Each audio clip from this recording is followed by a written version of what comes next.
वही भगवान शंकर है। और जिसकी अपने धर्म में, अपने शास्त्रों में आस्था होती है, विश्वास होती है, वहीं भगवती पार्वती का वास भी होता है। अब मैत्रेय जी कहते हैं, विदुर जी, भगवान की कृपा कब किस पर हो जाए ये तो वही भगवान जान सकते हैं। प्रियव्रतो तानुपादो शत्रुपापते सुतो वासुदेवस्य कलया रक्षायां जगतस्थितो। स्वयंभुव मनु और शत्रुपा के प्रियव्रत उत्तानुपाद 2 पुत्र थे, और भगवान की कृपा से इनका एक ही कार्य था कि ये संसार की रक्षा में तत्पर रहते थे। ये चाहते थे कि संसार में रहने वालों को कोई भी कष्ट न हो। उत्तानपाद और प्रियव्रत।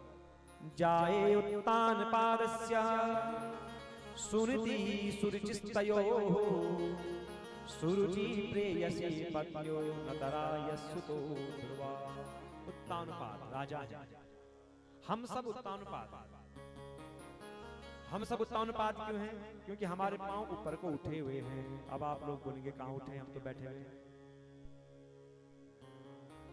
हैं। कहां उठे? हमारे पांव ऊपर।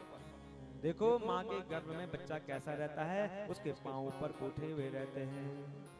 और माँ के गर्भ में बच्चा किस आकृति में रहता है अगर जानना है, आपके बगल में जो बहन जी बैठी उनके कान को देखो, जैसे कान का आकार होता है ना, वैसे ही माँ के गर्भ में बच्चा भी रहता है, उसी अवस्था में रहता है। तो हम सब उत्तानपाद हैं।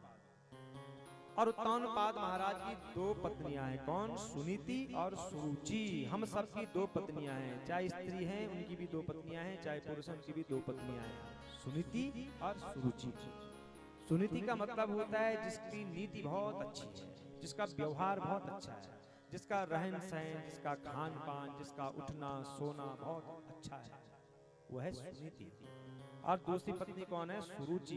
केवल रुचि, कितना जोड़ूं, कितना जोड़ूं, कितना जोड़ूं, ये भी लाऊं, वो भी लाऊं, जोड़ते रहो, जोड़ते। रुचि, संसार में रुचि, वस्तुओं में रुचि।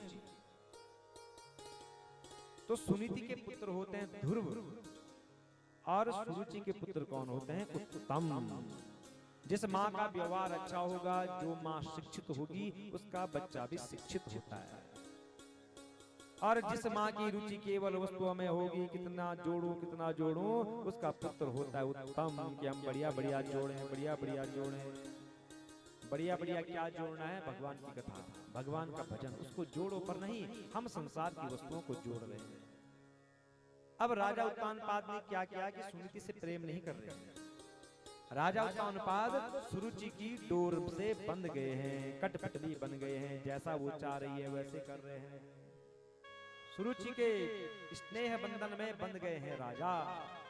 और सुनीति को अब महल में नहीं रखा है, महल के बाहर एक झोपड़े में रखा हुआ है। नहीं करते प्रेम राजा अब अपनी सुनीति से। एकदा सुरुचे पुत्रम मकमारोप्य लालया उत्तमम नारुक्षं तम ध्रुवं राजाप्यनंदता।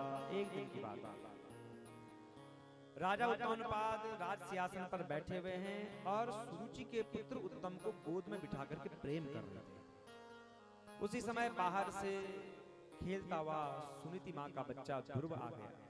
खेलते खेलते महल के द्वार पर पहुंच गया और द्वार पर खड़ा होकर के देख रहा है अपने पिता को, अपने भाई ध्रुव, अपने भाई उत्तम को। इच्छा है कि मैं भी अपने पिता की गोद में बैठूं, इच्छा है। द्वार पर खड़ा है, 5 वर्ष के हैं ध्रुव जी, देख रहे हैं टक लगा करके। अब राजा की इच्छा है कि भाई माँ इनकी 2 हैं और मैं पिता तो इनका एक ही। पिता की इच्छा है कि मैं भी अपने ध्रुव को गोद में बिठाऊं, इसको प्रेम करूं, पर क्या करें, डर है।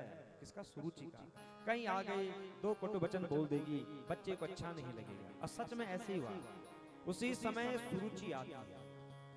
जैसे ही सुरुचि आई, देखा कि द्वार पर मेरे सौत का बच्चा खड़ा है, तो गंभीर वाणी में कहती है उस छोटे बच्चे से, नवसा नृपते दुष्णा भवानारूढ़ मरहति न गृहीतो मया यत्वं कुछा वपनिपात्मजा।